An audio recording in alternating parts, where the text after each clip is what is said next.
स्वागत है मेरे YouTube चैनल में। आज हम लोग देखेंगे झारखंड की उरांव जनजाति। तो यह झारखंड की दूसरी तथा भारत की चौथी सर्वाधिक जनसंख्या वाली जनजाति है और जनजातियों की कुल जनसंख्या में झारखंड में इनका प्रतिशत 18.14% है। इनका सर्वाधिक जो संकेंद्रण पाया जाता है वो दक्षिणी छोटा नागपुर और पलामू प्रमंडल में पाया जाता है। झारखंड में 90% उरांव जनजाति का निवास इस क्षेत्र में पाया जाता है। इसके अतिरिक्त संथाल परगना, उत्तरी छोटा नागपुर, कोल्हान प्रमंडल में भी इनका निवास है। ऐतिहासिक साक्ष्यों के अनुसार उरांव जनजाति का मूल स्थान दक्कन माना जाता है। उरांव स्वयं को कुर्क कहते हैं, जिसका शाब्दिक अर्थ होता है मनुष्य। और उरांव जो हैं कुर्क भाषा बोलते हैं। यह द्रविड़ परिवार की भाषा है। प्रजातीय और भाषाई दोनों विशेषताओं के आधार पर इस जनजाति का जो संबंध है द्रविड़ समूह से है। यह झारखंड की सबसे शिक्षित जागरूक जनजाति है। यही कारण है कि झारखंड में जनजातियों का जो सर्वाधिक विकास हुआ है उनमें उरांव जनजाति का सर्वाधिक विकास हुआ है। इनके समाज और संस्कृति से संबंधित तो उरांव जनजाति का प्रथम वैज्ञानिक अध्ययन सरचंद राय ने किया। इनके अनुसार उरांव जनजाति में 68 गोत्र पाए जाते हैं। तो उरांव जनजाति के मुख्यतः 14 गोत्रों को किली भी कहते हैं, उसमें विभाजित किया जाता है। तो उरांव जनजाति के गोत्र और उनके प्रतीकों को देखेंगे। जैसे किस्फोट्टा गोत्र है तो सुअर की अदड़ी प्रतीक है। किरकेट्टा गोत्र है तो गुरैया पक्षी उनका प्रतीक है। खाखा गोत्र का कौवा, गाड़ी या तिग्गा गोत्र का बंदर, तिलकी गोत्र का चिड़िया, बेक गोत्र का नमक, मिंज गोत्र का सांपाकार मछली, बारला या बाड़ा गोत्र का बटवेज, किंडो गोत्र का मछली, खलको गोत्र का मछली, लकड़ा गोत्र का बाघ, बरवा गोत्र का जंगली कुत्ता, हुजूर का लता, मुंजरी गोत्र का लता, खोया गोत्र का जंगली कुत्ता, खेस का धान, एक्का कच्छप कछुआ, टोप्पो गोत्र का छोटी चिड़िया, बाखला गोत्र का घास, तारा गोत्र का घास, रुंडा गोत्र का लोमड़ी। तो इनमें गोदना प्रथा प्रचलित है और महिलाओं में गोदना को अधिक महत्व प्रदान दिया जाता है। उरांव जनजाति में समगोत्रीय विवाह निषिद्ध है। इस जनजाति में आयोजित विवाह सर्वाधिक प्रचलित है, जिसमें वर पक्ष को वधु मूल्य देना पड़ता है।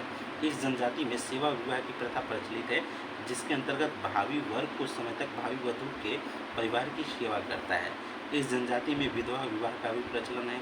इस जनजाति में एक ही गांव के लड़का लड़की के बीच शादी नहीं किया जाता है। इस जनजाति में आपस में नाता स्थापित करने हेतु सहिया का चुनाव किया जाता है, जिसे सहियारो कहा जाता है। प्रत्येक 3 वर्षों की धनकटनी के बाद सहिया चयन समारोह का आयोजन किया जाता है। इस जनजाति में आपसी मित्रता की जाती है। लड़कियां इस प्रकार के बने मित्र को गोई, करमडार या फिर लड़के लार या संगी कहते हैं। विवाह के उपरांत लड़कों की पत्नियां आपस में एक दूसरे को लारिन या संगनी बुलाती हैं। इस जनजाति में परिवार की संपत्ति पर केवल पुरुषों का अधिकार होता है। सामाजिक व्यवस्था से संबंधित विभिन्न नामकरण तो युवा गृह को संथाल जनजाति में घूमकुरिया कहते हैं। ग्राम पंचायत, ग्राम के जो प्रधान होते हैं उनको महतो या मुखिया कहते हैं। पंचायत को पंचोरा कहते हैं। नाच के मैदान को अखाड़ा कहते हैं। इस जनजाति में पुरुषों के द्वारा इस त्यौहार के समय पुरुषों के द्वारा जो पहने जाने वाला वस्त्र है उन्हें करैया कहते हैं, तो महिलाओं के द्वारा पहने जाने वाले वस्त्र को खनरिया कहते हैं। उरांव जनजाति पितृसत्तात्मक और पितृवंशीय है। उरांव जनजाति के जो प्रमुख नृत्य को यदुर कहते हैं। उरांव जनजाति के लोग प्रत्येक वर्ष वैशाख में विषुव सेंद्रा, फागुन में फागुर सेंद्रा, वर्षा ऋतु के प्रारंभ होने पर जेठ शिकार करते हैं। उरांव द्वारा किए जाने वाले अनौपचारिक शिकार को दौराहा शिकार कहा जाता है। उरांव जनजाति के वर्ष का प्रारंभ नवंबर-दिसंबर में धन कटनी के बाद होता है। इस जनजाति के प्रमुख त्यौहार में कर्मा, जो भादो माह के शुक्ल पक्ष की एकादशी को सरहुल मनाई जाती है। इसके बाद सरहुल है। खद्दी जो पर्व है चैत माह के शुक्ल पक्ष की तृतीया को मनाई जाती है। जतरा पर्व जेठ अगहन कार्तिक माह में धर्मेश देवता के सम्मान में मनाई जाती है। सोहराय जो पर्व है कार्तिक अमावस्या को पशुओं के सम्मान में मनाई जाती है। फागुन पर्व जो है फागुन माह में होली के संयोग आदि हैं उस समय मनाई जाती है। ठीक है, तो यह जनजाति अस्थायी कृषक अब बन चुकी है। ठीक है, प्रारंभ में छोटा नागपुर क्षेत्र में आने के बाद उरांव जनजातियों ने जंगलों को साफ करके कृषि कार्य करना प्रारंभ किया। ऐसे उरांव को भूमिहर कहा गया। तथा इनकी भूमि को भूमिहर भूमि और गांव को भूमिहर गांव कहा जाने लगा। बाद में आने वाले उरांवों को रैयत या जेठ रैयत कहा गया। उरांवों में पसरी नामक विशेष प्रथा पाई जाती है, जिसके अंतर्गत आपस में मेहनत का विनिमय किया जाता है तथा किसी को हल बैल देकर उसे खेत को जोतने कोड़ने में सहायता ली जाती है। तो इस जनजाति के जो प्रमुख भोजन है, चावल है, जंगली पक्षी है, फल है। यह जनजाति बंदर का मांस नहीं खाती। हड़िया इनका प्रिय पेय पदार्थ है। तो उरांव जनजाति के जो प्रमुख देवता हैं, धर्मेश या धर्मी हैं, इनका जीवन प्रकाश देने में और सूर्य के समान माना जाता है। इस जनजाति के प्रमुख अन्य जो देवी देवता हैं, उनमें मरांग गुरु हैं, पहाड़ के देवता हैं, ठाकुर देव ग्राम देवता हैं, दीवार सीमांत देवता है, पूर्व जात्मा कुल देवता है। इस जनजाति में फसल की रोपनी के समय भेलवा पूजा और गांव के कल्याण के लिए वर्ष में एक बार गोरैया पूजा का आयोजन किया जाता है। उरांव गांव का जो धार्मिक प्रधान होता है उसे पाहन और उसके सहयोगी को पुजार कहलाता है। उरांव का मुख्य पूजा स्थल सरना कहलाता है। इनके पूर्वजों की आत्मा के निवास स्थान को शासन कहते हैं। इस जनजाति में जनवरी में हड़बोरा संस्कार का आयोजन किया जाता है, जिसमें साल भर में मरे गोत्र के सभी लोगों की हड्डियों को नदी में निक्षेपित किया जाता है। इसे गोत्र कुंडी भी कहा जाता है।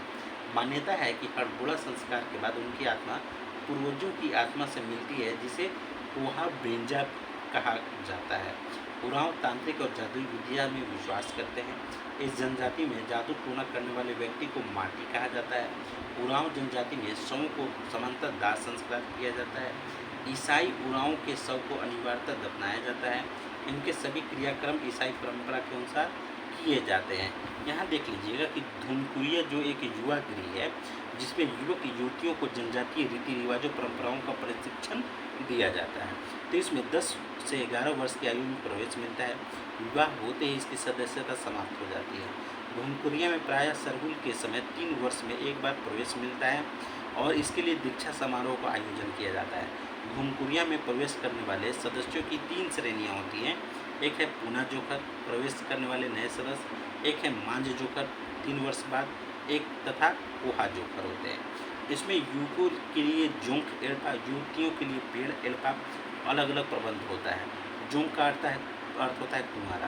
तो जोंक एड़पा को धांगर कुड़िया भी कहा जाता है। इसके मुखिया को धांगर या महतो कहते हैं। इसके सहायक को कोतवार कहा जाता है। पेड़ एड़पा की देखभाल करने वाली महिला को बड़की धांगरी कहा जाता है। धुनकुरिया के अधिकारियों को 3 वर्ष पर बदल दिया जाता है। इसके लिए मुखिया हंडी यानी हड़िया पीना नामक एक समारोह का आयोजन किया जाता है। लाइक कीजिए, शेयर कीजिए, सब्सक्राइब कीजिए।